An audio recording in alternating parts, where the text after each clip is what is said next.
Welcome, Exiles! Good to have you back. Today we are diving into episode 2 of the Dust series. And this time we are getting our hands dirty with the most primal caveman level method of all. Straight up farming dust inside maps. Just you, monsters, and inventory you'll wish was at least 4 times bigger. But before I jump into the actual farming strategies, we need to talk about the part nobody is talking about, yet absolutely crucial. And that is the simple, brutal truth behind why farming uniques in maps feels oppressive. If you want to do it efficiently, you need a loot filter that's basically a PhD thesis.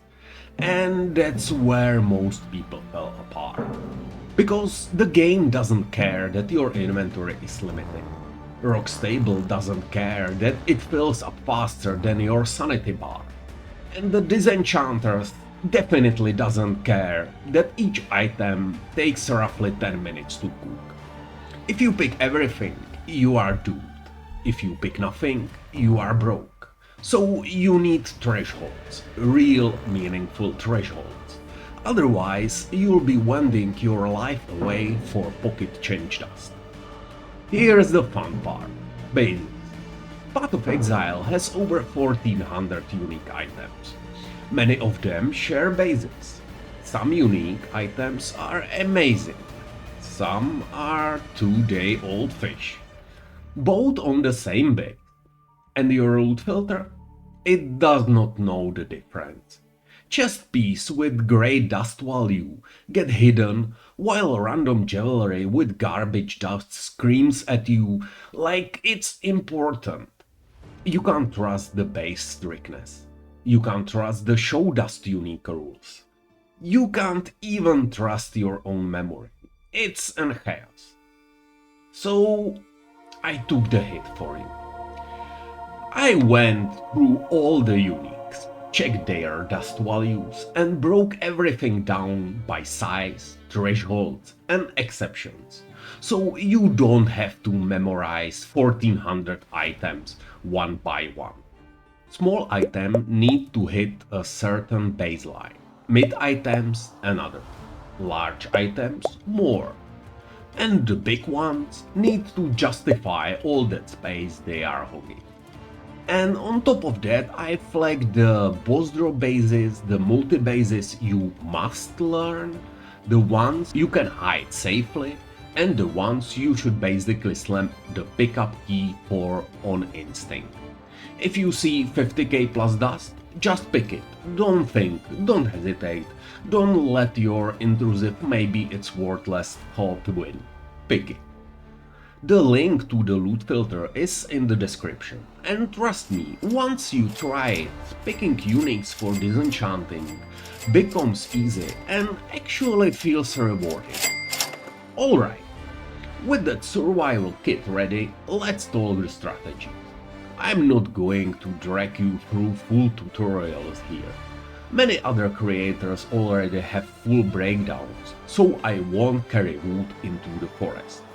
I'll leave versions of these strategies linked in the description, and focus on the core idea behind each one, why they work, and what to expect.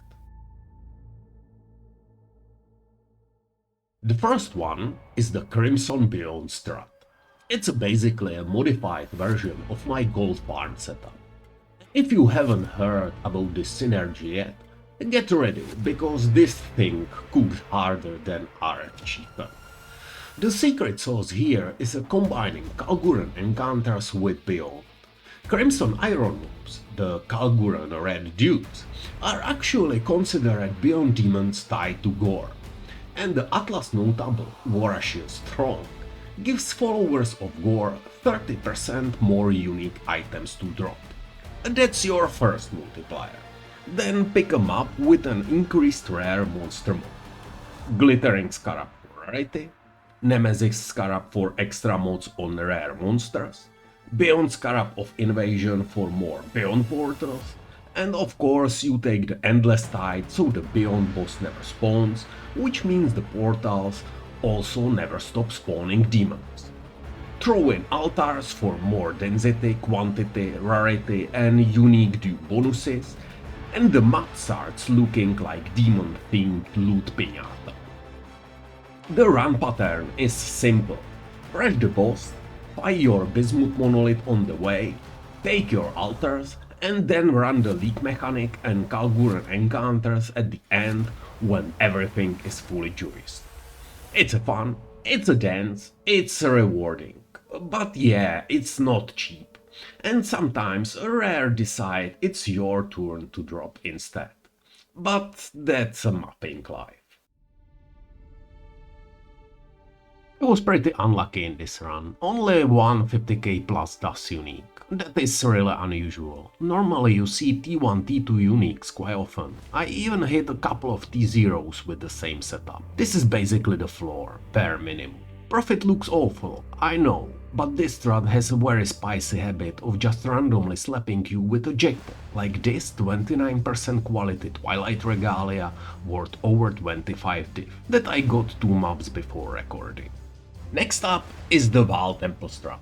You already know from episode 1 that corrupted implicits add 50% more dust, and if you want corrupted uniques, nothing beats Vaal Temple. The map Implicit contains 10 Vaal vessels, it's basically a strongbox festival. The game internally treats Vaal vessels as boxes, which means all strongbox related Atlas nodes apply. And the real power comes from the nodes that give strongboxes a chance to reopen themselves. So with the right setup, you can open Vaal vessels multiple times. I run this with Beyond as well. But this time I want the Beyond boss to spawn. Why? Because with the Beyond Scarab of Resurgence, the boss drops 100% increased tainted currency. And Beyond portals have a higher chance to spawn a unique boss. Tainted currency pairs perfectly with the piles of corrupted junk you'll get from Vaal Temples. Is it spiky? Yes. Is it risky? A bit. Is it profitable? Potentially extremely, but very volatile. You'll get a lot of corrupted trash, and even double corrupted implicits won't save most of it.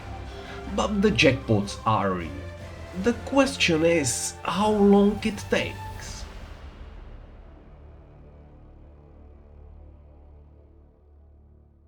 Now let's talk Refiner's Bargain. This keystone gives possessed monsters small chance that dropped equipment instantly converts into dust. The combo everyone tries is pairing it with the Exiled Will to make every rogue exile automatically possessed. Then you stack rogue exiles, maybe throw in a Titanic Scarabs for the beefed turbo exiles, and congratulations, you've built a dust factory that also wants to murder you. It works, but rogue exiles are annoying. Ghosted rogue exiles are very annoying. And Titanic ghost rogue exiles are why did I do this to myself levels of annoying. But then Frankenkarn hits me with the Tormented Legion idea. Legion spawns ton of rare monsters. Tormented Scarab of Possession slap ghost on them like stickers. And suddenly you are getting the same dust values as the rogue exiles, but without the chasing, running, and the mobs behaving like a coke-addicted squirrels.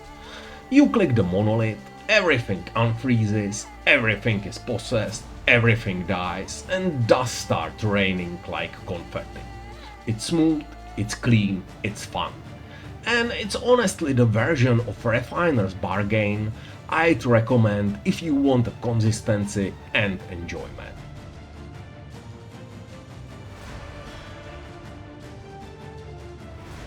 Farming dust is actual work.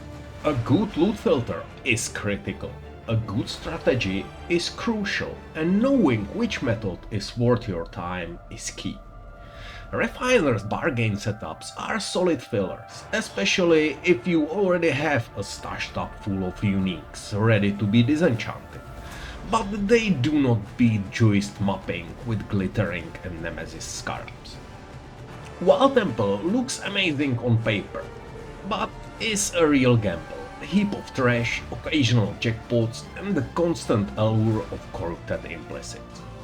Let me know in the comments if you discovered your own dust farming strats in the maps. And before we wrap up, you may notice I pick up a lot of divination cards. That's not random. Many cards turn directly into uniques, and a surprising number of them represent huge amount of dust. But which ones? Where do you farm them? And how do they fit into your dust income and overall PoE economy? That's exactly what we'll dig into episode 3, along with more tips and tricks to push your dust gains even further. If you don't want to miss it, don't forget to subscribe. Thanks for watching, Exiles. Good luck out there, stay dusty, and I'll see you in the next episode.